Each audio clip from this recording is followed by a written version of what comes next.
Olympics అంటే ఏంటి? ఒలింపిక్స్ని ఎప్పుడు ప్రారంభించారు? ఒలింపిక్స్కి ఎందుకు ఇంత క్రేజు? ఒలింపిక్స్లో భారత్ రోల్ ఏంటి? ఇప్పటివరకు ఒలింపిక్స్లో భారత్ ఎన్ని పథకాలు సాధించింది? పథకాలు సాధించడంలో భారత్ ఎందుకు ఫెయిల్ అవుతుంది? ఈ వివరాలను వీడియో తెలుసుకుందాం. Let's get into this video.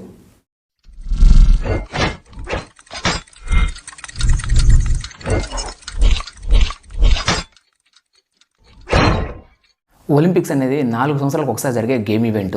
దీనికి అనేక దేశాల నుంచి అథ్లెటిక్స్ వచ్చి పార్టిసిపేట్ చేస్తారు. ఒక్కో ఎడిషన్ని ఒక్కో కంట్రీలో పెడతారు, వాళ్ళ బిడ్ని బట్టి ఉంటుంది. ఇప్పటి వరకు 50 ఎడిషన్స్ జరిగాయి. వాటిలో 29 సమ్మర్ ఒలింపిక్స్, ఒక 21 వింటర్ ఒలింపిక్స్. సమ్మర్ ఒలింపిక్స్ మాత్రమే క్రేజ్ ఉంటుంది, దాన్ని అందరూ అన్ని దేశాల వాళ్ళు కన్సిడర్ చేస్తారు. ఒలింపిక్కి 5 రంగుల చిహ్నం ఉంటుంది. అవన్నీ ఒక గొలుసులాగా కలగలిపి ఉంటాయి. 5 రంగుల అద్దం 5 ఖండాలు, 1 Europe, 2 Asia, 3 Africa, 4 Australia, 5 America. 5 రంగులు వరుసగా blue, yellow, black, green, red కలర్లో ఉంటుంది. ఈ 5 రంగులు ప్రజల క్రీడా స్ఫూర్తికి, సౌభ్రతత్వానికి చిహ్నంగా ఉంటాయి. ఫస్ట్ ఒలింపిక్స్ని మాత్రం 1896లో ఏథెన్స్లో నిర్వహించారు. అది ఫస్ట్ ఒలింపిక్ గేమ్.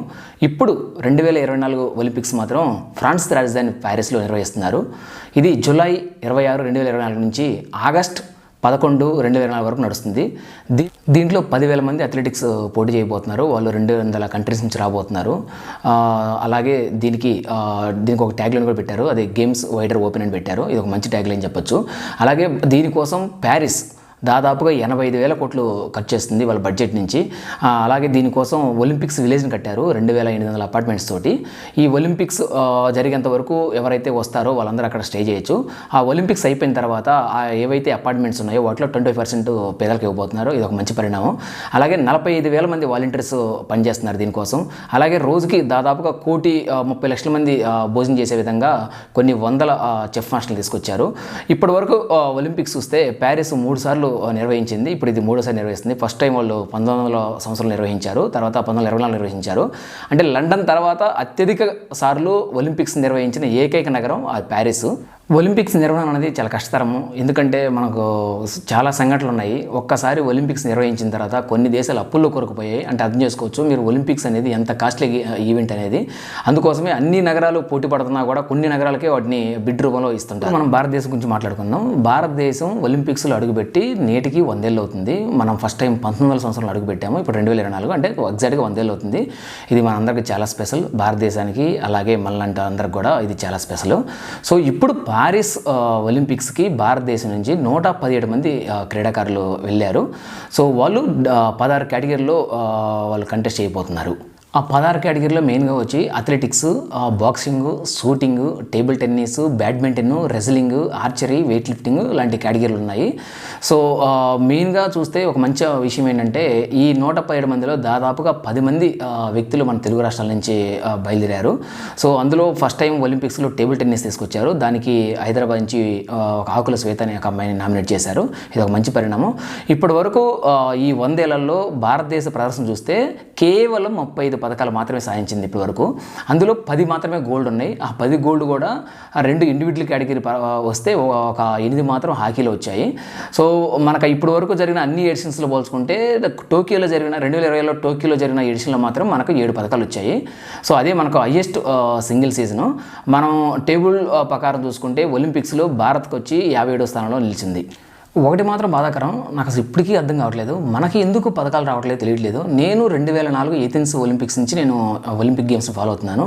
2004 సీజన్లో మనకు ఒకే ఒక పథకం వచ్చింది, అదే రాజ్వర్ధన్ సింగ్ రాథోడ్. నేను ఆయన పేరు చదివినప్పుడు చాలా హ్యాపీ ఫీల్ అయ్యింది, ఎందుకంటే నా పేరుతో ఆయనకి పథకం వచ్చింది కాబట్టి. ఆ తర్వాత ఎడిషన్స్ మారాయి, తర్వాత మా ఒలింపిక్స్ గేమ్స్ నడుస్తున్నాయి, కానీ మన తలరాత మాత్రం మారలేదు. చిన్న చిన్న దేశాలు జపాను, జర్మనీ, ఇటలీ లాంటి దేశాలు కూడా కొన్ని వందల పథకాలు తీసుకొస్తుంటే మన దేశానికి ఎందుకు పథకాలు రావట్లేదు నాకు ఇప్పటికీ అర్థం కావట్లేదు. 140 కోట్ల మంది జనాభా, ఇంత పెద్ద ప్రజాస్వామ్యం, ఇంత పెద్ద వ్యవస్థ ఉన్న దేశం, లక్షల కోట్ల బడ్జెట్, అయినా మనకు పథకాలు రావట్లేదంటే ఏమనుకోవాలి? ప్యారిస్ ఒలింపిక్స్ 2024కి కేవలం భారతదేశం నుంచి 117 మంది క్రీడాకారులు వెళ్ళారంటే ఏమనాలి? స్పెయిన్ దేశం ఉంది, దాని జనాభా కేవలం 4 కోట్లు, కానీ ఎంతమంది వెళ్ళారు తెలుసా? 300+ క్రీడాకారులు వెళ్ళారు ఒలింపిక్స్లో పార్టిసిపేట్ చేయడానికి. అంటే మన దగ్గర పార్టిసిపేట్ చేయడానికి కూడా క్రీడాకారులు దొరకట్లేదా? అంటే మనం అంత దీనస్థితిలో ఉన్నామా? లోపం ఎక్కడ ఉంది? లోపం కేవలం రాజకీయ నాయకులతో, గవర్నమెంట్దని చెప్పేసి వదిలేద్దామా? మన ఆలోచన విధానం ఏంటి? మన తల్లిదండ్రులు ఏం ఆలోచిస్తున్నారు? మనకు లేదా బాధ్యత? కేవలం రాజకీయ నాయకులు అనేసి వదిలేస్తే మన బాధ్యత ఏంటి? మనం ఎంతమంది పిల్లల్ని వాళ్ళు ఉన్న టాలెంట్ ఎంకరేజ్ చేస్తున్నాము? ఎంతమంది తల్లిదండ్రులు వాళ్ళ పిల్లల్ని స్పోర్ట్స్ పంపిస్తున్నారు? ఇప్పుడు నేను ఆలోచించామా? మన పిల్లల్ని ఎందుకు నైపుణ్యం కలిగిన పర్సన్స్కి ఎంకరేజ్ చేయట్లేదు? వాళ్ళ ఉన్న టాలెంట్ని ఎందుకు మనం గుర్తించట్లేదు? అంటే మన ఆలోచనలు మార్పు రావడం అవసరం లేదా? ఓన్లీ గవర్నమెంట్, ఓన్లీ రాజకీయ నాయకులే ఆలోచించాలనా? మనం ఎప్పుడు ఆలోచిస్తాం? రెజ్లర్స్ని లైంగికంగా వేధిస్తుంటే వాళ్ళ తరపున ఎవరు పోరాడారు? వాళ్ళకి న్యాయం చేశామా? వాళ్ళకి అండగా నిలబడ్డామా? వాళ్ళు ఈ దేశానికి మెడలు ఇచ్చారు, మనం ఏం చేసాం? అవమానం మిగిలిచ్చాం. ఆ తప్పు ఎవరిది? మనది కూడదుగా. మనం వాళ్ళ అండగా నిలబడాలి కదా, నిలబడ్డామా? దేశంలో ఉన్న ఎడ్యుకేషన్ సిస్టంలో స్పోర్ట్స్ అనే సబ్జెక్ట్ ఉందా? స్పోర్ట్స్ మనం ఎంత వాల్యూ ఇస్తున్నాం? స్పోర్ట్స్ అనే సబ్జెక్ట్ పెడితే కదా ఇప్పుడున్న యువతరానికి ఒక అవగాహన వచ్చేది, ఆ స్పోర్ట్స్లో వాళ్ళు పార్టిసిపేట్ చేయాలని ఒక అవగాహన ఉండేది. అలాంటి సిస్టమ్ ఉంది మన దగ్గర. ఉదయం లేచిన దగ్గర నుంచి రాత్రి పడుకునేంత వరకు చదవండి, ఉద్యోగాలు తెచ్చుకోండి అనే ఆలోచన తప్ప మనలో ఇంకొక ఆలోచన ఉందా? ఆ పిల్లవాడిని నైపుణ్యాన్ని మెరుగుపరిచి అతని విశ్వవేదికల మీద ప్రదర్శించే విధంగా మనం ఆలోచిస్తున్నామా? ఆ విధంగా ఆలోచించండి. మీ దృక్పథం మార్చుకోండి. మీ పిల్లల్ని తీర్చిదిద్దండి. స్పోర్ట్స్ వైపు అడుగులేయండి. క్రీడలంటే క్రికెట్ ఒకటే అనే ఆలోచన విధానం మారాలి. అన్ని క్రీడలు ఆడినప్పుడే కదా అన్ని రంగాల మనం ముందుండేది. పుట్టిన పిల్లోడు ప్రతివాడు సచిన్ సేవకు అవ్వడం ఎంతవరకు కరెక్టు? అన్ని క్రీడలు ఆడినప్పుడే కదా మన దేశం ఒక వెలిగేది. మార్పు వస్తుందని ఆశిద్దాం, మార్పు రావాలని కోరుకుందాం.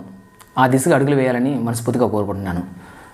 ఈ వీడియోని మీరు చూశారు కదా, మీ అభిప్రాయాన్ని మాతో షేర్ చేసుకోండి. అలాగే ఇండియాలో స్పోర్ట్స్ డెవలప్ అవ్వాలంటే ఎటువంటి కార్యక్రమం నిర్వహిస్తే బాగుంటుందో కామెంట్ రూపంలో తెలియజేయండి. మరో ఇంట్రెస్టింగ్ వీడియోతో మీ ముందుకు వస్తాం. మీరు కానీ మా ఛానల్ని ఫస్ట్ టైం చూస్తున్నట్టయితే Mr.R-Connects అనే యూట్యూబ్ ఛానల్ని లైక్ చేయండి, షేర్ చేయండి, సబ్స్క్రైబ్ చేసుకోండి. అలాగే పక్కనున్న బెల్ బటన్ మీద క్లిక్ చేసి మా నోటిఫికేషన్ పొందండి.